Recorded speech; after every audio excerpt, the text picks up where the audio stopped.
Good morning, Monday, and welcome back to another episode of We Shouldn't Have a Podcast, but we do. But we do. We shouldn't have a podcast, but we do. And you're listening to it. Oh my gosh, we gotta work on that part. I can't harmonize with you on that because I always want to go, and you're listening to it. So you're saying you could harmonize with me on something else? Maybe. We'll talk about it. I didn't know you were capable of harmonizing. Oh, I forgot my wedding rings this morning. It's okay. Sorry. We all know you married. We all know you off the market. It's all good. Yeah, so you can harmonize? I can try. Okay. I wouldn't say I can. I would say like. Interesting. You've heard me. You said it. But like, do you know what harmonizing is? Yeah, like creating one sound. Oh, okay. I played the trombone in 6th and 7th grade. Stop it. For an extracurricular. No, I wasn't. Was it extracurricular? Maybe. It was in middle school though, and Mr. Wong was my band teacher, and Mr. Wong one great day dissed my mom actually. Why? And they were in the same school district. So why? I never told you this. So no. You have to go every weekend or every week. You would have a piece of sheet of music you would have to play, and I was like Nick Cannon. I couldn't read any music. Like I could not read a lick of music. Like it just didn't interest me. It wasn't my thing. I didn't want to be there. Yeah.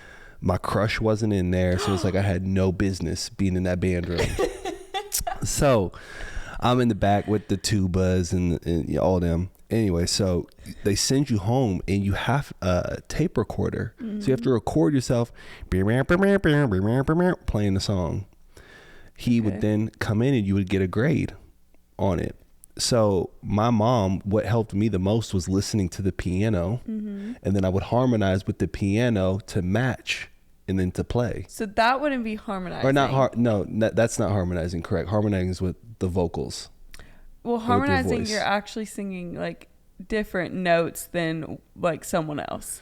You're not just singing the same thing as them. But I was You're not just singing in unison. Like y'all were playing in unison, same in unison. Okay, notes. That's my met. Yeah, so maybe I don't know what harmonizing means. so then we get it. Do it. We'd be up to like 11 o'clock at night because she couldn't play it for me. There might have been one or two times she might have played it for me and just put the tape in my backpack. Stop it. Can't confirm or deny. I can imagine little baby Jackie with this trombone like just not getting it. I mean, it was even a nuisance to have to take this thing to school. Like this big gray case, like walking through the school. It was a nightmare. Did you only have band once a week or like once a day? Like you had to bring it every single day?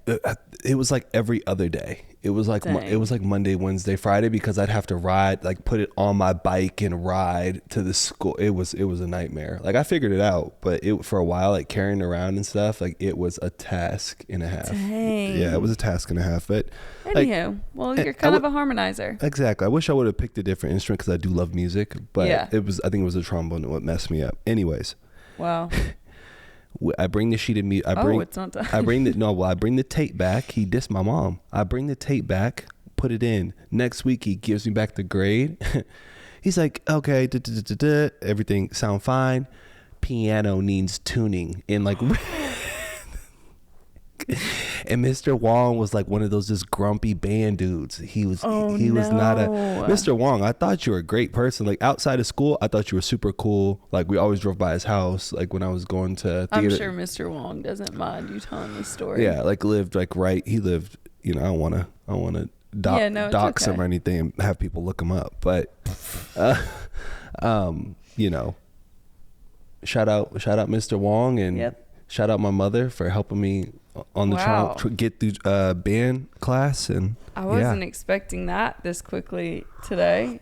I thought I could have told you about Mr. Wong. Well, now you have. You've definitely told me about band practice, so I'm sure you have. Man. Yeah. But that's crazy. Did you ever get the piano tuned? No, I actually believe it's this one back here. Stop. I believe it's this one back in the corner here. Actually, that is the piano. I'm weak. Well, how are you doing this morning? I'm doing great this morning.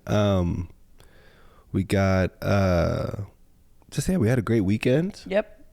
And got really chill weekend. Great sleep. Yeah, we had our friends here last week. They left on Friday. So yeah, it's been super, super chill. Yeah. I'm excited about all the new stuff we have prepared for the podcast. Yeah, we kind of really prepared this week. I'm excited. It's not random anymore. Yeah, it's really cool. I'm gonna take a sip of this on. Yeah, go for it. What do you think? We'll talk about that in a minute. We'll talk about that in a minute. But basically, we sat down this weekend. We had a really chill weekend just at the house. And, I mean, we only left once this whole weekend. It was perfect because we were out and about all week with our friends. And we just needed some rest. So we even watched church from home. And yesterday, we were trying to have a meeting of the minds and come back and get back on the same page with the podcast. I think like as life gets going and we do other things, like other work things, we can sometimes lose sight of the vision. So we just kind of had a vision meeting, and Jackie jumped in on visuals and graphics and everything, which I'm so excited about, because when we sat down to do this to begin with, I really wanted his input, but he had some other like work things going on, and so I kind of just took the reins for a bit. But we always knew we wanted to come back to this place of him jumping in, and I'm just excited. I'm excited. Yeah. I think it's gonna be fun. You already have made everything look so good. Oh, thank you. I appreciate that. Yeah, and I guess like to explain what it is I'm talking about, I'm just meaning like our overall like brand identity, which Jackie and I both enjoy that process so much. Just building out a brand. I did it for myself for years. Jackie's done it for, different like clothing brands and things like that. So helped a lot of I've helped friends out, just things, little small minute things where it was always like I was dabbling in it a little bit. So yeah. But before we get into all of that, tell us what we got in our cup. Yeah. Speaking of, though, like with the vision thing, we've decided to implement a couple segments onto the podcast. Yes. And on Mondays, you'll be hearing from us about the brew of the week. The brew of the week, the brew of the week. The brew of the week, the brew of the week. Ooh, the brew of the week, the brew of the... No. That's a working song. We're going to work on that. But basically, we're just going to try out some different coffees for you each week and let you know what we're putting in our coffee pot. And this week, we chose Café du Monde coffee and chicory. And I'm really excited about it because I'm a Louisiana girl. Oh, and yeah.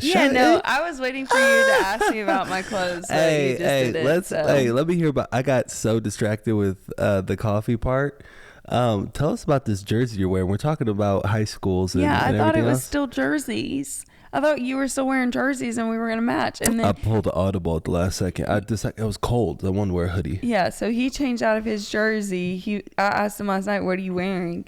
He said jersey. He wore jerseys all last week, so I was like, I'm gonna wear a jersey. Jersey Day's only Friday, baby. Come on now. But honestly, I'm secretly glad so that I could have like the jersey moment today. Yeah, I didn't want to steal your thunder. But yeah, I'm wearing my high school's jersey that I got at Minden Athletic. It's cute. Thank you. Where's the Glenbrook one? I don't know. I didn't go to Glenbrook for high school. But yeah, this is my Minden High jersey. Anywho. Cute. I'm from Louisiana, Minden, Louisiana. It's not an ex-boyfriend's jersey, is it? No, you watched me buy it, you freak. Anyways, so we wanted to honor Louisiana. I wanted to honor Louisiana. Yeah. And get some Café du Monde coffee because my family is coming in this week. So we figured we should have some backsuck of it, and we thought we would tell you guys about it. Yeah, and tell them, what do you pair it with when you typically eat this? Eat this. Well, I'm saying, when we drink this, what do we typically eat with it? And then why is it specific to New Orleans? And then I didn't even know this stuff existed. I didn't even know you could buy this. We bought this in Nashville. Yeah, we bought it at an international market. You can get it on like Amazon or Cafe du Monde's website, but I'm sure you know Cafe du Monde is like a really famous like coffee and beignet restaurant in New Orleans. In the French Quarter? In the French Quarter. So, yeah, it's like really chicory. I guess it's coffee and chicory is the coffee. Chicory is what? It was like a... It's the root. Chicory is technically the root of a lettuce plant. So it has like another, like, there's another name I can't remember, but it is the root of a lettuce plant that they ground down into the coffee to make it, I believe they said to make it like stronger. I think. But I mean, chicory. It's definitely strong. Like my coffee looks like strong. Mud water. Yeah. But the way you're supposed to serve it is just with whole milk and maybe like some sugar. Mm-hmm. So I'm doing that this week. You put creamer? No. I put milk as well. I just frothed the milk. Gotcha. We need to get whole milk. We just have almond milk right now, but so that's what we're drinking. That's the brew of the week. And what would you rank it out of 5 cups? Okay. What would you? I mean, I have to say 5 because you don't have to. No, I do. Like you will never hear me say a low rating for my homeland. It doesn't have to be low. It can be. Would you like to do it out of 10? Let's just say this. It's very dark. It's very strong. Yes. You want to dress it correctly. Yeah. This is not. But I am enjoying this. Yeah. So I'm sure people who have listened to this podcast, you haven't. This is comparable to me in strength is like the mushroom coffee in the sense that it's a little bit more earthy, and it's because of the chicory. Yeah, I believe. I mean, look at us. We're healthy down there. You guys are healthy. I would have to give this 4 out of 5. Okay. Cups, only because I don't necessarily like it. My coffee super super strong. Okay. But I'm not. I think the 4 out of 5 is great. 5 out of 5 for me. It's really gotta like. I know that's just this I will always say 5 out of 5. And I can understand that for Louisiana. Yeah. So I mean, we'll say 4.5 out of 5 total. Mm-hmm. So y'all not a bad start. If y'all want to drink Cafe du Monde coffee and chicory with us, go order it. Drink it with us while you listen to the podcast this week, because that's what we'll be drinking. That's what we will be drinking this week. And all through the weekend. So that is Brew of the Week. And that is the first new segment of the podcast that you will be hearing this week. And we'll put it on the Instagram as well. Yeah. So you guys will be able to see it. That's how we got chatting about this, is because we were making like graphics and stuff for Instagram, because we just want to be more active on there. Like we want y'all to have more resources via our Instagram. Correct. A little more interactive. So we were messing with this stuff last night, and Jackie is the one that like kind of decided the new vision, everything. And so I've been pretty hands off. And then last night with the Brew of the Week post, I don't know, I liked what he was doing, but I just felt like I could maybe beat it out. So I made my own version, and I sent the images to our families for them to vote, and it's a 50-50 vote. So TBD on whose is getting posted today. Yeah. Yep, TBD. I'm just kidding. You can post yours. I mean, you can post yours on the feed with everything, but then I think we should post both on the stories for a poll. That's fair enough. I mean, I did win my 3rd grade t-shirt contest at Jefferson Elementary. You find a way to bring that up. I'm just saying. I think you've already brought that up on the podcast, and maybe twice. I was designing t-shirts in 3rd grade, baby. We're gonna be trying to decide our kid's name in the hospital, and he's gonna be like, I'm just saying, I designed my 3rd grade t-shirts. I think I got a good eye and a good mind. I'm just messing. The school thought that. I didn't think that. I thought I was just handing. I did that the night before and handed it in. Oh my gosh. Well, on this topic. Yes. The reason why I asked you what? Oh no. I was gonna say I had a couple current events for you. Oh, let's hear them in a bit. Okay, no problem. While we're on this train. Yeah. Okay. Take it away. So, the reason I asked Jackie to do this to begin with is because he's just, don't look at my questions. Oh, okay. He's just naturally gifted at design, and I don't know, you just have good instincts. That's what I'll say. That's really nice of you. But then obviously you also went to college for fashion and design and whatnot. And I guess I want to interview you, if that's cool. Yeah, of course. I wrote down some questions to just interview you about this, about design, about everything. Okay. So that the WSHAPPERS just kind of have a better understanding of like what your gifts are, and B, like what it is you want to do with them in your life. 100%. I love that. So first, I want to know, how old were you when you started to dream about becoming like a creative director, fashion designer, entrepreneur, etc.? Which I don't even know that the WSHAPPERS know your dream of creative directing. Yeah. Honestly, I was always like a drawer. Like I was always one of those kids that would just sit down and just draw for like hours and hours and hours. So I don't ever even know if I even knew that was like creative directing. It was always in my brain. I'd always be like putting outfits together before school. Yeah. Or be thinking of stuff, or like, oh, that look good with that or that. Like I could just visually just always see it. And then I always found myself being super critical of like what I was wearing. Mm-hmm. I'd be like, oh, I don't like that, or this needs to be like this. Or Abercrombie and Fitch was super popular when I was in high school. Yeah. It was like that, American Eagle. So it was weird, but I would always see like the super like trendy kids at school, and I'd be like, oh, okay, like they just need to switch this, or they just need to do this. Yeah.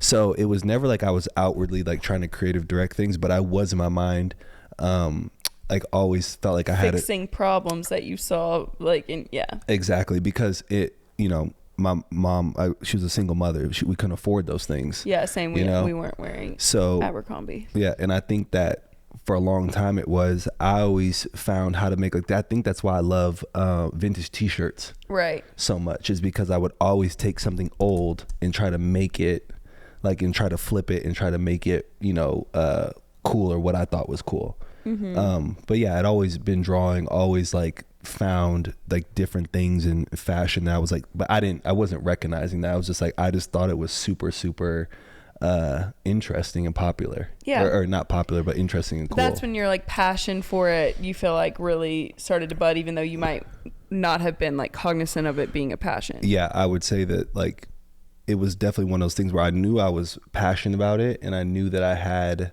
like kind of a knack for it. Yeah. And that was really, I wasn't really venturing, I guess honestly, I wasn't really venturing down that path until I probably got to like middle school, high school. And I feel like that was where like, I'm going to date myself, but people were in jerseys and headbands, and like, it was like Fat Farm case. Date yourself, babe. You were born in the 90s. Like, but I'm just saying, like, if you say Fat Farms, K-Swiss, Echo. K-Swiss was around when I was around. Michelin Ness. Oh yeah, I mean 97. Yeah, I feel like some of that stuff was kind of getting phased out, but it was like that mid 2000s those were the things that were FUBU, all that stuff.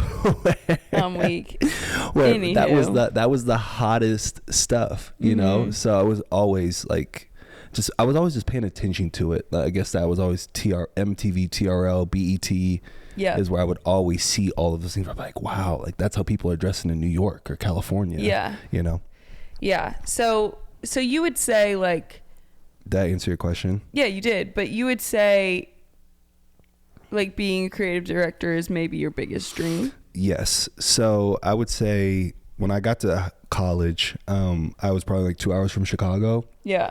And Watch the Throne came out when I was a junior, and I was obsessed with Kanye, and he put out the album with Jay-Z, and I was like, who designed this album? Who is Ricardo TC? Like, I just started, like, you know me, I just get on Google. Yeah. So we had this computer in the locker room, and I would just be in there after practice, before practice, for hours Googling Ricardo TC. He was the creative director at Givenchy. Yeah. So at Givenchy, how he got the job was he was a DJ, and he became cool with all of the people in Italy as the DJ. And then finally he connected with all of them and they were like, oh, you kind of have a little bit of a fashion sense. Yeah. So once I found out him, took me down the path of who Virgil Abloh was. And that was my next question. Yeah. So, am I bleeding into that a little bit? I was just going to ask you like what your biggest inspo was. So no, you can run with it. So, well, tell me if I'm rambling on this, because I could talk for, you know me. I could talk for hours. I think the initial question was just like, is that your biggest dream, is to creative direct? Yes. My biggest dream was to creative direct, because I always saw brands that I was like, I know I could do that better. I know I could elevate this. I know I could elevate this. One of my dreams was to be a creative director for L.L.Bean. Yeah. That was a running joke in Korea with his teammate and his teammate's wife. Is Jackie's always like, I could make L.L.Bean so cool. Yeah. And they're like, yo, nobody's wearing L.L.Bean.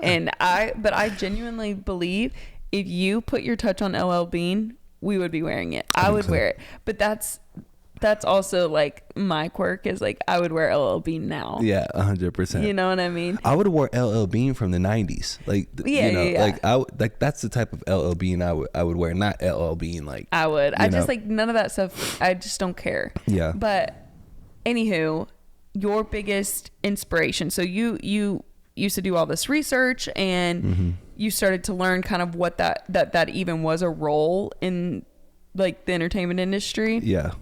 And then you stumble upon who? I stumbled upon Virgil, I'll say, I hate saying the word idol, but I would say like just my hero, or somebody I look up to. Yeah. Is this your inspo? Yeah, my inspiration is him. It's not even close. Like, people have, say their things about his design, and that man went to Wisconsin, is an architect at the end of the day. So he has the background in design. Is that where the quotation marks come from? I honestly, because that's very like what is it called? Plans, house plan. Yeah. Vibes. I didn't know that. Well, I just mean like inches and like draw, like if you put like living room, I feel like they do quotes and things. I don't know. Yeah, maybe. I don't know. I know where he pulled the original diagonal lines on the back of everything that you see everywhere now was from, in Chicago. They have all in everywhere, but these traffic lines on the side of the road, and so that's where he kind of got the idea from, and then kind of went from there. Okay. But yeah, he was just somebody that popped up in Chicago. They have a store called RSVP Gallery. Yeah. And from there, it was kind of like I was just trying to learn, and it was always my dream to meet him and to have some sort of relationship and to work with him. Before obviously he passed away from a very rare cancer. So yeah, he was just one of those guys I paid attention to, and I thought, what he's doing, I'm like, I know with the right amount of resources that I could have an opportunity to probably work with him, or at least have a chance to. What is it that he was doing that was inspiring to you? He was doing everything, and that's what was so cool. I mean, he was a DJ, a designer, and then he was also doing, like, he was being a creative director on things that I didn't know he was even a creative director on. Like, there was some brands that were popping up in New York that were super underground, that he'd just be like, hey, maybe we should do this or this. And he was just super quiet. He wasn't ever, like flashy. He just did his own thing. And then also his biggest inspiration was his wife. Yeah. And how she dressed. His wife was an interior designer. And I think I'm picking up what you're putting down. Thank you. But he just to me was one of those people that he got it, and he knew how to like transcend different, mediums, because it was like Off-White would do, like, they might do a rug, and then they would do what is the DJ booth? Just that the panel, the control, I don't know. Yeah, it was called like a DJ console. A DJ console. It like has some specific name for it. I can't think of it, but Serato. The Serato, where he would play his things. So that was, he just designed anything that was practical for him, he wanted to make his own. Chairs, tables, anything. And so he started off with clothes, and he started off doing t-shirts, and then Off-White became, or Pyrex, and then he had to change it because of the brand, and then he did Off-White, and you could see the books right here. So it's just there's so much history between even these two things. This is probably 10 years of work between those two books, maybe so more, cool. So, that's really, really cool. Yeah, it just was a really awesome and cool designer and creative. I love that. Yeah. So now we know how he operated and like what he put his hand on. I'm curious, like, what inspires you? Like, how do you typically get inspired to create? Typically, it's either Pinterest. I grab a lot of stuff off Pinterest that I'm just like, that's a really cool vibe. Or it's just things that I see in my daily life that I think are just cool mediums, like I just look at everything and I just say, this podcast, for example, I'd be like, it'd be really cool. Lacy's vision is trash. I bet I actually make that better. Absolutely not. I'm messing with you. You know how my brain works, and very like I do have slight OCD when it comes to things, and I can same. I can become very obsessed with something. That's why it takes my brain a second to then like straighten back out and go, okay, like this is what I really like want to do, or this is what I want to put my time and energy into.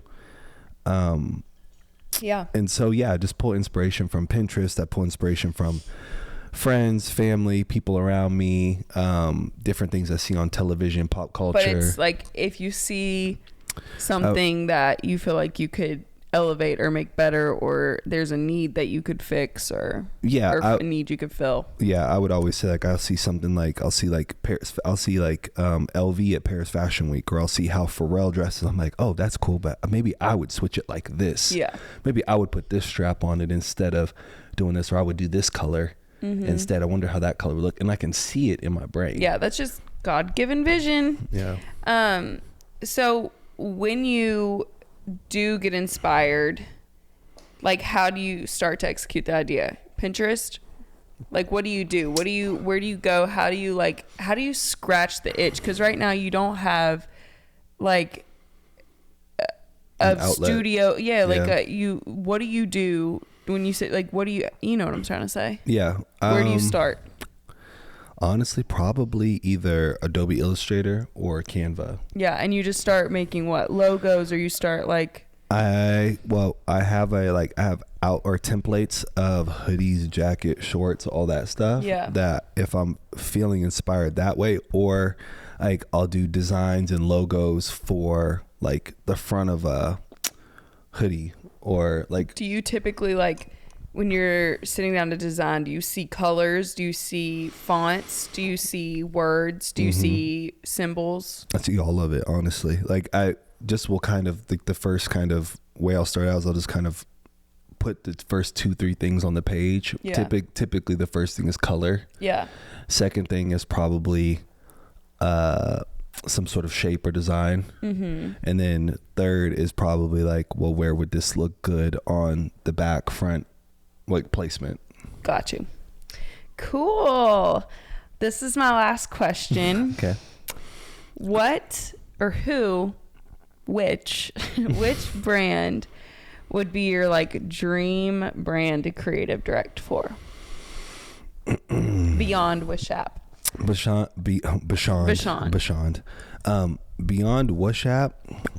I did say L.L.Bean, but somebody already did that. I feel like they did a good job. I'm not hating. It's okay if you don't have one. No, I actually do have one. I think that it would either be really, really cool to do to creative direct for Patagonia. Oh yeah, I remember you saying that. I think for whatever reason, the outdoor, like, I think that Patagonia is so, like, I don't think they've really had anybody walk in there and do that. I could be wrong, but like, you want Drake wearing Patagonia. Exactly.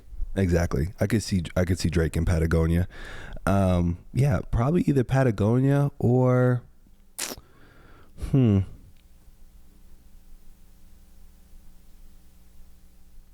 It was L.L.Bean. So I'm bummed that they stole that from me, because in my brain it was L.L.Bean. So well, maybe they'll fall off again. maybe, but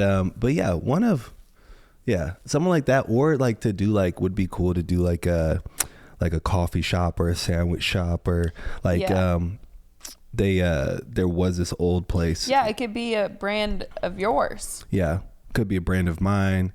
Could be they did there's this old music, like kind of what am I trying to say here? Place in Paris called Collet, and it was like trinkets, and they sold these books there. Yeah. And they did shoes and everything else for us. So maybe something like that. That's my dream. You know. So but that's all my questions for you. Oh, well, thank you. I appreciate you.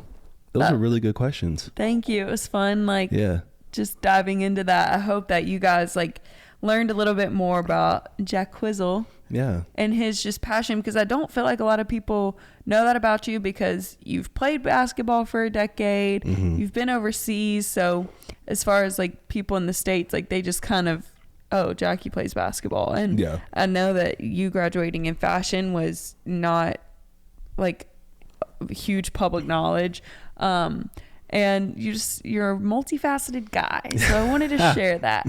Well, thank you. I appreciate it. And so what's been good is being able to pour all the stuff into WSHAP now, which you're seeing on the Instagram, which you'll probably see things moving forward. And I'm excited to do it. I think that I was having trouble for a while, like trying to conceptualize what I thought that this podcast should look like. And now, was it all the clip art that was kind of muddying your brain? No, it wasn't all the clip art.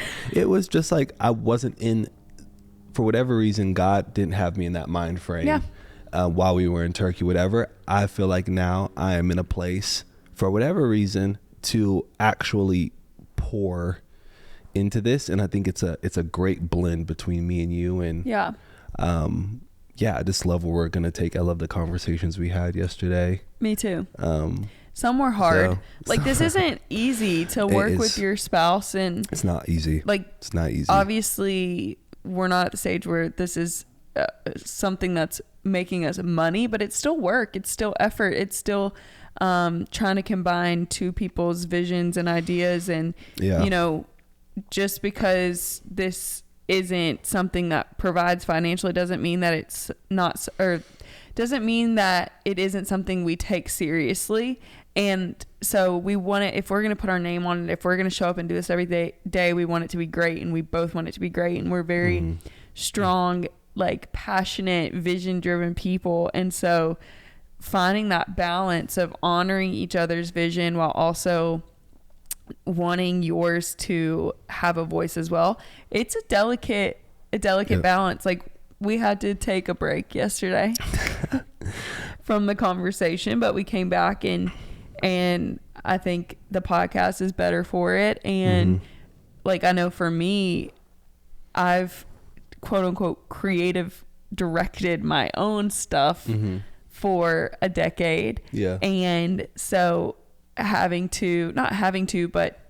to kind of, I don't know, just put mine aside and let yours shine and whatever, it feels so good, but it's also such a mental battle, because I'm so used to being like, no, I'm telling you, this is how it should be. And that's like, you got two strong-willed, stubborn people trying to in the same room. No, and to that point, like I said, I think you ask me things that I look at. I mean, and I do look at you for inspiration. I've told you a long time. You're my muse in that way, in how you dress and how you talk and the things. How you design our home. I think I've taken a lot of inspiration from. So we've designed our home from top to bottom. Yeah. So I mean, you're more than capable. And yesterday we ended up deciding to go with my thing, but I think it's because it was better for the podcast. Like, it's exactly. Like, it's not that's what I was trying to get to, is that it's not a personal thing. It's that there's going to be times where one of us is more inspired than the other, and like the other person has to lay it down. And that's the part that I'm saying is a positive challenge. Yeah. And then the last thing I'm going to say about this too is that I always think it's a bigger compliment when somebody doesn't know that you designed it or that you had your hand in it or that you did it. I think that is the biggest compliment. Like, wait, you did that? Yeah. Some people would be offended. I take it as a compliment because I'm like, I like being underestimated. I love being underestimated, but then I also love like just being able to design, put it out, and then people really mess with it and not know that because sometimes what I've experienced is when you design something, when you do something, because you're attached to it, people won't mess with it. Yeah. Like people just automatically, because of either way how they feel about you, they'll like not mess with the product, or they will mess with the product because of that. But more times than not, people, for whatever reason, if they know you were a part of it, then they don't want to, they'll have already preconceived notion about what kind of haters are you hanging around? I'm just saying in general, like before things get cool or get traction, the initial part of it's just going to be like, Yeah, But I'm just saying that is I've done it. You know what I'm saying? Like in the sense of being like, because it may be something really, really fire like so that. You projecting your haterness onto these kind people. Not at all. Not at all. I'm just saying. You're just saying you wanted to, you like being the like low key. I never want to walk in with any preconceived notion, and this could be with any sort of clothing, any sort of anything, being like, well, why would they do that? Or they was a part of that? Like, oh no, not really. Not really feeling it. That's a them thing though. Them problem. True. There's no getting around that. You and I are spearheading this. No, for sure. But yeah. So anyways. Creative directing. Loves it. Great questions. Thank you. Of course. So yesterday we went to church. We didn't go to church. Or we didn't go to, well, we listened to church. Yeah. I stand corrected. And she actually started talking about a Bible or a sermon. A Bible. Well, I was going to say she started talking about a Bible story. Classic. About the mustard seed. Jesus and his parables. And yesterday she was discussing something we had talked about with Lucas in the car. Yep. And so how did that lead and how did that sermon, how did it speak to you? And what was the, like, kind of the takeaway? What was the, kind of what road did that lead you down yesterday? Yeah. I think when we were listening to the sermon yesterday, we both wanted to recap it, and we always do. And then it comes time to recap it, and then my brain putters the heck out. But no, she was reading from Luke about Jesus and the parables, and just talking about like how good is your hearing when it comes to Holy Spirit and when it comes to Jesus, and how like it's a lot of times, we read scripture, or we hear scripture, but our heart isn't in a place of receiving, or our heart isn't in analogy form and parable form, like good soil at the moment. And so we're unable to receive the word as like a seed that plants in our heart that then in turn bears fruit.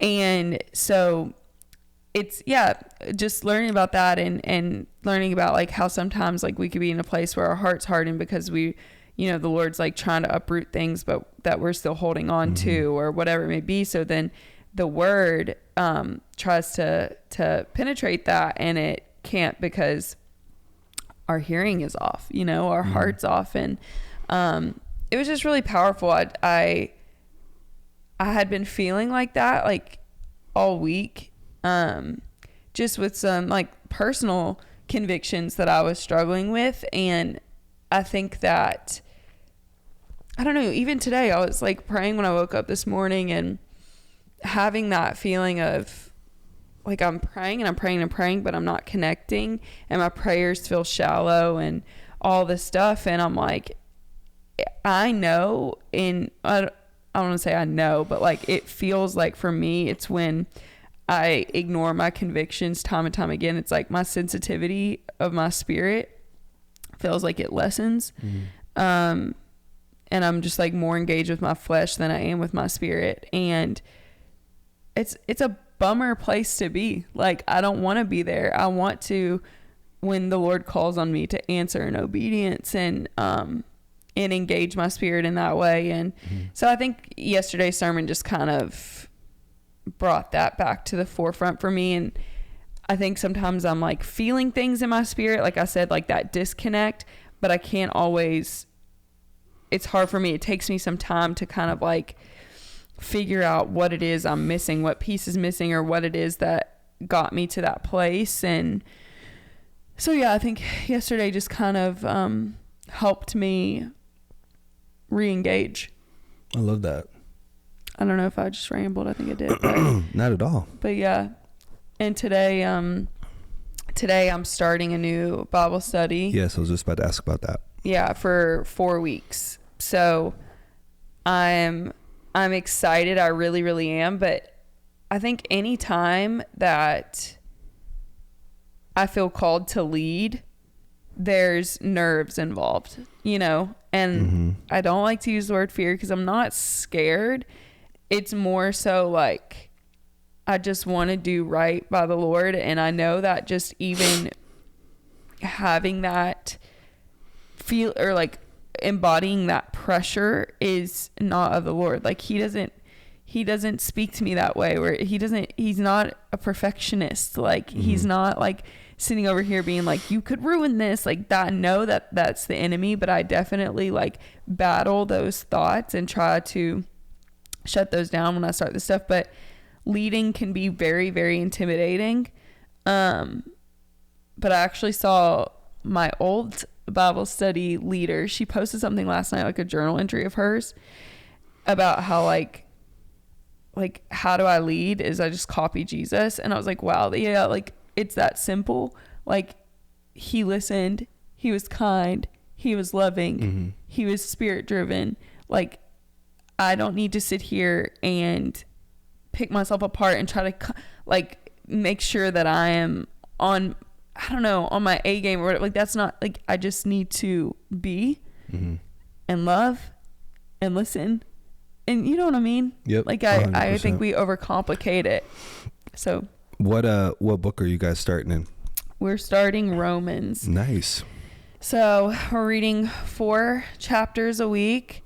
It's 16 chapters, so 4 a week for the next 4 weeks. And I would love to share with you guys on here on Mondays, kind of like what we're reading through. And I read the first 4 chapters, and it's actually funny enough, I feel like, I didn't tell them this. Yesterday when we were listening to the sermon, I like had this, I heard the Lord just say set apart.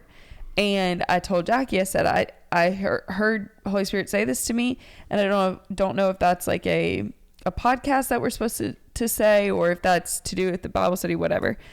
I didn't know, but I heard set apart. And then I sat down to read Romans, in the first verse, it says like Paul, like the apostle, whatever, set apart for the gospel of God.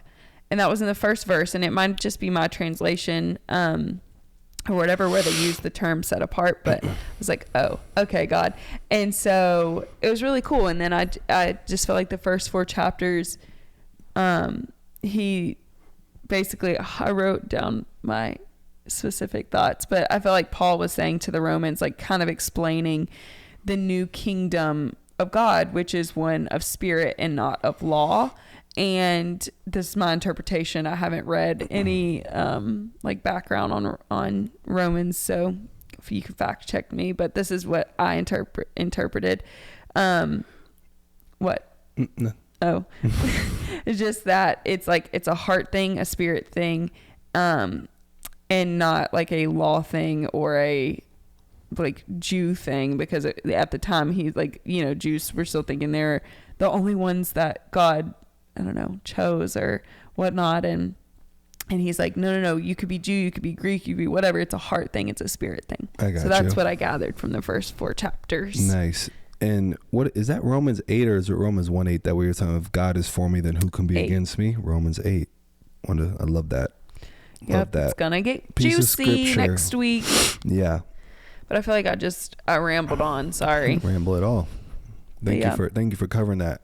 What did we watch last night? And what came to a close that and there was a little drama that popped off. You wanna? Marthas Vineyard. Good old Marthas Vineyard Summerhouse. If you guys haven't watched, you could honestly just go watch the last episode, to be completely honest. I'm not going to waste your guys' time. But there was a little bit of drama in it, and a lot. It was a very interesting season, to say the least. But last night, if you've heard us talk about it, there's a girl named Summer. There's a girl named Brea, and they got in an altercation yesterday evening. And that wasn't funny, but it was like Brea's boyfriend is from Germany. And so this was, I think, one of his first, he's been to the States before, but it doesn't seem as if he's been on television or really, been in this environment, let's say that. Yeah. So he's on the table, jumping in the pool, very harmless, dancing on the table. They're having like an end of summer bash. Shebang. Yeah, bash, a Martha's Vineyard celebration, if you will. And she was not happy with how her boyfriend was acting. Obviously, there was alcohol involved. This girl, Summer, tried to calm the situation down. Brea took it as she was intervening. And when a girl gets in the middle of a dispute in a relationship, it's just going to go sideways even faster. So that's exactly what happened. This girl, Summer, put her hands on Brea. And it's the second time Brea's probably been assaulted in the house. And yeah. It's messy. Yeah, it is messy.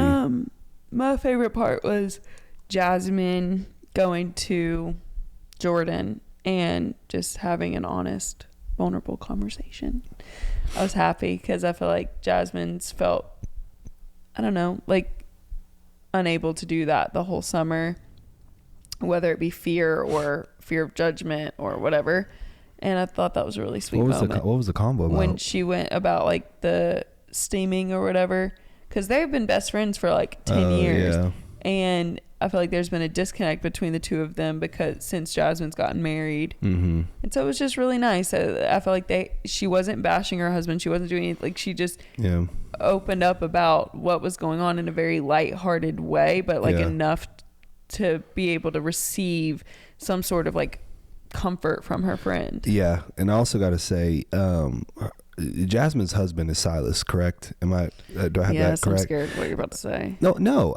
What I'm going to say is that I just think Silas, like the misogyny is seeping out of you at the end of the day. Like it is just a little bit over the top in the fact of like, if that's how you truly felt, then you more have to do some work on yourself than probably go like best decision, probably go on television. You know what I'm saying? Unless he's just not that self-aware. Yeah. I mean, I'm not the only person that thinks that. No, for sure. But I just think people can grow and change, and you have no clue what experience he had when watching this show back, feeling like. Well, I hope it would be a positive one as far as like him changing his actions for sure. I have a feeling that was like eye-opening for him. Like that's hard. That's really hard. Like we've talked about this. Marriage already puts a mirror on you. It's hard to treat your wife good. I'm not agreeing with how he treated her. I'm just saying like a lot of those sorts of behaviors are learned behaviors over your entire life. He was also in the military, which I feel like is a very like you learn a lot of just concepts about marriage roles and stuff throughout life, and that was his experience of how he learned, and I think that you have to give him a chance to see this back and make a choice. Like I don't know, I think in a way it could be positive. He may have never been able to see it from that perspective, and it could have, I don't know, destroyed their marriage. Yeah, they are still together. So obviously, maybe he is doing some work on himself. Hopefully he is. There's been so many moments in our marriage that I would die if it was on camera on national TV, like the worst sides of us, you know what I mean? And so it's like, marriage already does that. Like, it refines you in that way. And I think that he is somebody that, just from what I saw, that would take that as a learning lesson, and maybe not be perfect at it right off the bat, but at least be able to see it. What? I mean, what's that? I mean, yeah, sure. I mean, I think that you're right in some ways that, yes, he took this away and it was a learning thing. And, I think that there is a level of self-awareness. I think there is a level of humility that goes in with that as well, whether you are in the Army or out of the Army, or whether you are married, not married. I think that those are, like you said, can be learned things. But I also believe that this wasn't like we just saw it change as he was on television. It was, he walked in like that, and he left like that. So I think over the course of 2 weeks, him being in that situation and knowing all of that, I think that at some point, you would hope, because typically at like the end of these things, like let's just say Real Housewives, for example, they will reflect on something and say, hey, I didn't do that well. And I feel like with this, it was just more like they just like kind of just like cut it. And it was done. So, like I said, I hope he walked away with that. That was just my takeaway from what I saw. And obviously this is a production. This is made to look a certain way, but at the end of the day, whether they did him any favors or not, or whether it was magnified, okay, sure. But I don't think that he's a terrible, terrible guy. I'm just saying that from what we saw, yes, I hope that he has learned a lot from this experience. What is funny about that? No, you got your hater pants on. I'm not hating at all. I'm making an observation upon what went on. Yeah. Just like everyone else did. I'm not hating on anything. I just think that is what I observed. And if I'm wrong, I can be wrong. I'm not saying that. Of course that's what we observed. I was just saying, in the long run, like, marriage is so delicate. For sure. But when you enter television in that, it adds a completely different dynamic. So like you said, I hope I'm saying. I just want us to be rooting for their marriage. I am rooting for their marriage. I hope that they figure it out. I'm just saying that what we have seen and what is displayed is, hopefully, she said, behind closed doors, and he said that to her best friend, behind closed doors,